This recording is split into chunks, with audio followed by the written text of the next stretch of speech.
Hi everyone, this is Rihanna from A Frugal Life, and today we're going to be talking Depression era tips from my frugal living grandparents. So this is actually not about my grandparents, but maybe your grandparents, her grandparents, everybody's grandparents. So we're going to be talking Depression era tips in general and about an article, infographic I saw on the internet. So one of the most popular videos on this channel has been Depression era tips from my frugal living grandma, and that video is linked up above if you want to take a look after this video.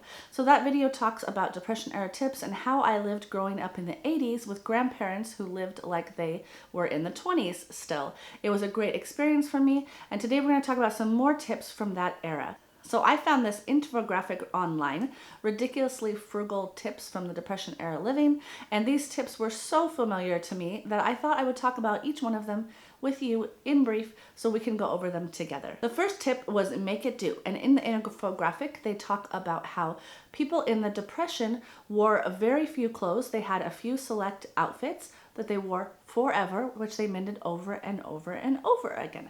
They usually had one outfit for Sunday for church, another outfit for school, and maybe an outfit to play or work in, if they even had that many outfits. And then they would repair and mend those as often as possible in order to get the best use out of them.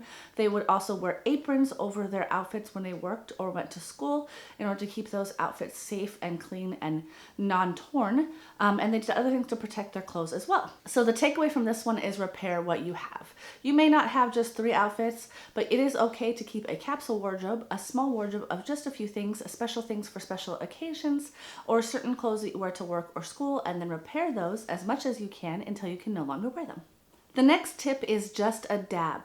So back in the Depression, people lived in places called shanty towns and other places. We have similar things like that now, like homeless towns and homeless tents and things like that.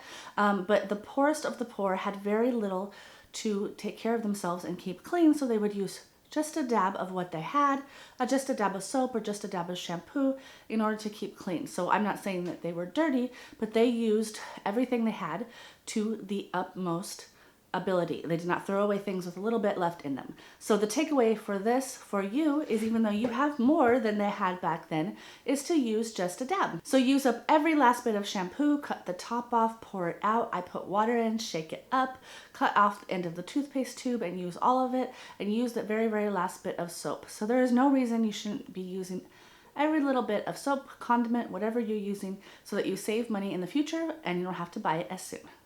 So next we're going to talk about relief gardens. During the Depression era time period, people kept gardens in their backyard, whether they were urban or rural, of things that they could eat and share with their neighbors. So I have talked about this before. My grandparents, my grandfather in particular, actually had every little bit of space possible used in our backyard and front yard for gardening, to grow things like tomatoes and cucumbers and pickles and all of that, even though he didn't really have to. He could go to the grocery store, but it actually saved us tons and tons of money. My grandma canned them and we ate them all the time. Fresh produce every single day, and canned produce during the winter. So they got that from their Depression era growing up, and people nowadays can use that as well. So it doesn't matter if you live in a small urban area or a huge rural plot. You can plant your own relief garden that will save you from spending a ton of money on produce in the grocery store.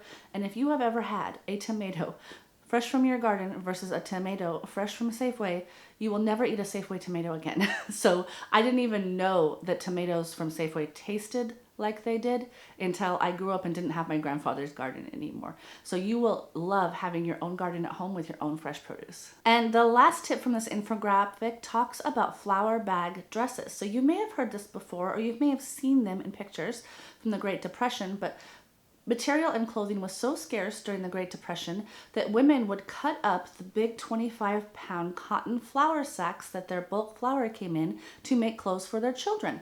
And when the flour companies heard about that, they switched from making plain white sacks or plain cream sacks to putting prints on them like flowers and other things, so that the women could use those sacks for clothing and still have pretty clothes. It's an amazing thing that they did for the women of that time period, and this actually is a takeaway for you as well. Obviously, you're not going to make your clothes from flour sacks and Flour doesn't come in big cotton pretty bags anymore anyways, but you can be creative about the things that you have.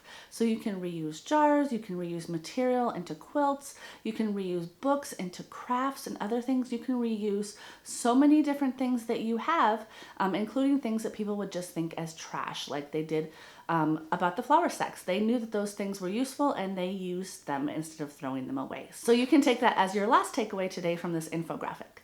If you have any comments about things that your grandparents or your parents or even you did during that time period, post them down below. I love videos like this. I think this is a great infographic to talk about. If you have any articles you'd love me to review or talk about, please let me know. As always, I love it when you hit like. Please hit like down below. Thank you so much for your support. I love you all very, very much, and I cannot wait to see you in my next video. Bye.